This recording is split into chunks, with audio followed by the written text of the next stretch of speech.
आज हम लोग शिव महापुराण का पाठ कर रहे हैं। मैंने तो वैसे शिव महापुराण शुरू कर दी थी। आज मैं 22वां अध्याय कर रही हूँ। तो आज से मैं शिव महापुराण का पाठ शुरू करी हूँ।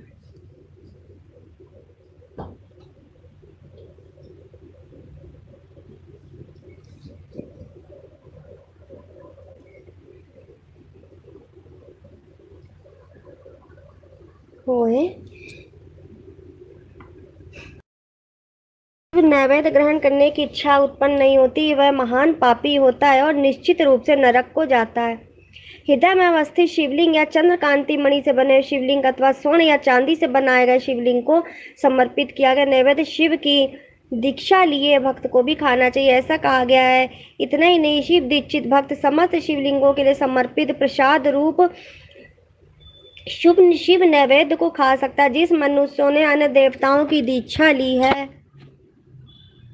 शिव की भक्ति में वह अनुरक्त रहते हैं, उनके लिए शिव में निर्णय को प्रेम पूर्वक आप सुने। हे ब्राह्मणों, शाल ग्राम में उत्पन्न शिवलिंग की रसलिंग, पारदलिंग, पाषाणलिंग, रजतलिंग, स्वर्णलिंग देवों और सिद्ध मुनियों के द्वारा प्रतिष्ठित शिवलिंग केसर के बने हुए शिवलिंग के लिए समर्पित नैवेद्य भक्षण करना चंद्रायण व्रत के समान वाला कहा गया है।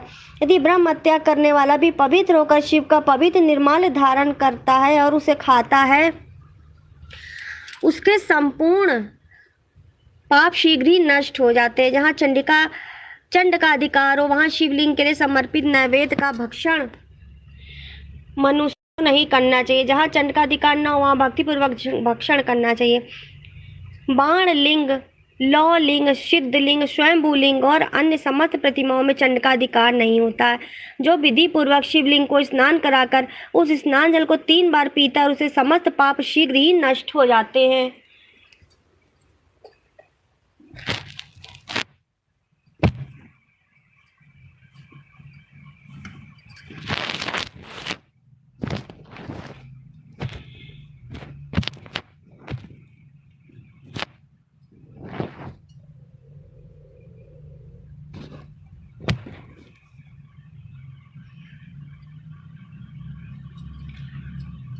चंड के द्वारा अधिकृत होने के कारण आग्रह, शिव नैवेद्य, पत्र, पुष्प, फल और जल, ये सब एक शालिग्राम के स्पर्श पवित्र हो जाता है। मुनीश्वरों, शिवलिंग के ऊपर जो भी द्रव्य चढ़ाया जाता है वह आग्रह है, और जो लिंग के स्पर्श से बाहर है उसे अत्यंत पवित्र जानना चाहिए। हे मुनिश्रेष्ठों, इस प्रकार मैंने शिव नैवेद्य का निर्णय कह दिया। अब आप सब सावधानी से बिल्व पत्र के महात्म को आदर पूर्वक सुने। बिल्व वृक्ष तो महादेव स्वरूप है।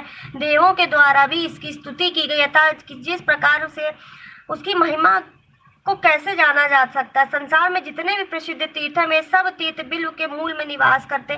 जो पुण्यात्मा बिल्व वृक्ष के मूल में लिंग रूपी अव्यय भगवान महादेव जी की पूजा करता है, वह निश्चित रूप से शिव को प्राप्त कर लेता है।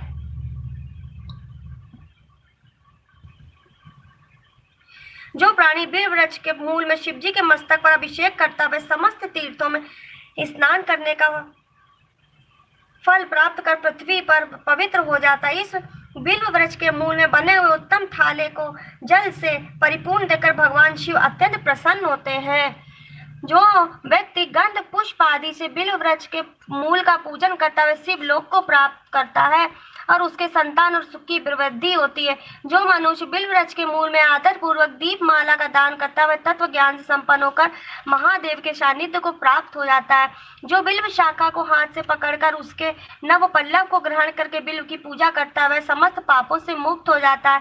जो पुरुष भक्ति पूर्वक बिल्व वृक्ष के नीचे एक शिव भक्त को भोजन कराता है, उसे करोड़ों मनुष्यों को भोजन कराने का पुण्य प्राप्त होता है। जो बिल्व वृक्ष के नीचे दूध और घी से युक्त अन्न शिव भक्त को प्रदान करता है, दारिद्र्य नहीं रह जाता। हे ब्राह्मणों, इस प्रकार मैंने सांगोपांग शिवलिंग के पूजन विधान को कह दिया है।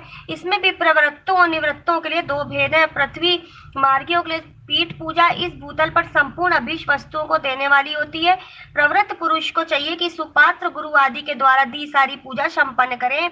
शिवलिंग अभिषेक करने के पश्चात अगहनी अन्न से नैवेद्य लगाना चाहिए। पूजा के अंत में उस शिवलिंग को किसी शुद्ध पुट डिब्बे में रख देना चाहिए अथवा किसी दूसरे शुद्ध घर में स्थापित कर देना चाहिए। निवृत्ति मार्गी उपासक के लिए हाथ पर ही शिव पूजा का विधान है। उन्हें भिक्षा आदि से प्राप्त अपने भोजन की नैवेद्य रूप में अर्पित करना चाहिए। निवृत्ति मार्गियों के लिए परात्पर सूक्ष्म लिंग ही श्रेष्ठ बताया गया है। उन्हें चाहिए कि विभूति से ही पूजा करें, विभूति का ही नैवेद्य शिव को प्रदान करें। पूजा करने के पश्चात उस विभूति स्वरूप लिंग को सिर पर सदा धारण करना चाहिए।